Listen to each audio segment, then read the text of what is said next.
હું આ બાજ પક્ષીને ઉડતું કરી શકું છું. એક સાવ સામાન્ય દેખાતો વ્યક્તિ રાજ દરબારમાં આવે છે અને આ વાક્ય બોલે છે.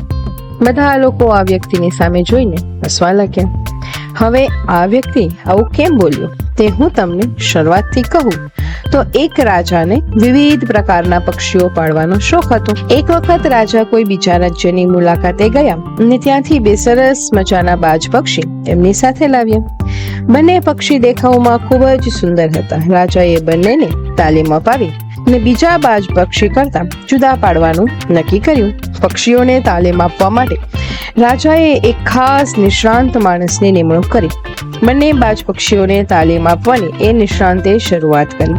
દિવસો પસાર થવા લાગ્યા. એક પક્ષી ખૂબ જ સરસ રીતે આકાશમાં ઉડતું હતું. ઉડતી વખતે જાત જાતના કરતબ પણ કરતું હતું, જ્યારે બીજું પક્ષી તો માત્ર ઝાડની ડાળી ઉપર બેસી રહેતું હતું. તાલીમ આપનારાએ રાજા પાસે આવીને બધી વાત કરી. રાજાએ ઢંઢેરો પીટાવ્યો કે જે કોઈ વ્યક્તિ પક્ષીને ઉડતું કરી દેશે તેને 100 સોના મહોરોનું ઇનામ આપવામાં આવશે. ઘણા નિષ્ણાંતો આવ્યા, જાત જાતની તરકીબો અજમાવી, પણ પક્ષી ઉડવાનું નામ જ ન લે. બધાએ કંટાળીને પ્રયાસો છોડી દીધા. એક દિવસ સાવ સામાન્ય જેવો દેખાતો ખેડૂત રાજાને મળવા આવ્યો અને પક્ષીને ઉડતું કરવાની જવાબદારી સંભળાવવાની વાત કરી. ત્યારે રાજાએ કહ્યું, ભાઈ, આ ક્ષેત્રના મોટા મોટા નિષ્ણાંતો પણ આ કામ કરી ચૂક્યા છે અને આ કામમાં તે સફળ થયા નથી. મને લાગે છે કે તું તારો અને મારો બંનેનો સમય બગાડે છે. ખેડૂતે કહ્યું, મહારાજ, હું આ બાજ પક્ષીને ઉડતું કરી શકું છું.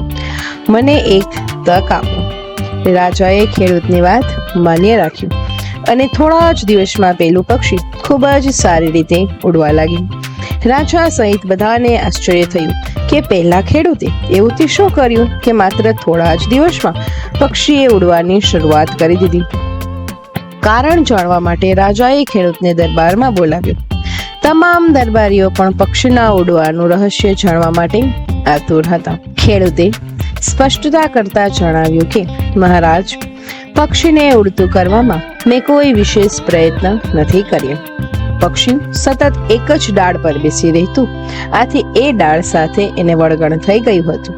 મેં એ ડાળ જ કપાવી નાખી જે ડાળ પર એ બેસી રહેતું. હવે એની પાસે ઉડવા સિવાય બીજો કોઈ જ વિકલ્પ હતો નહીં. શું આપણે પણ આપણા આ વળગણના કારણે જ ઉડી નથી શકતા? ક્ષમતાઓ તો આપણામાં પણ છે, એ બાજ પક્ષી જેવી જ છે, પણ કોઈ નાના મોટા સહારે બેઠા છીએ અને એટલે જ ઉડી શકતા નથી. તમે સમાજમાં આવા કેટલાય લોકોને જોયા હશે જે એની સહારા રૂપે ડાળીને કાપાવાની સાથે જ સફળતાના આકાશમાં મસ્તીથી ઉડતા હોય છે. તો તમે તમારી ડાળ ક્યારે કાપવાના છો અને સફળતાના આકાશમાં ઊંચે ઉડવાના છો તે મને જરૂર જણાવજો.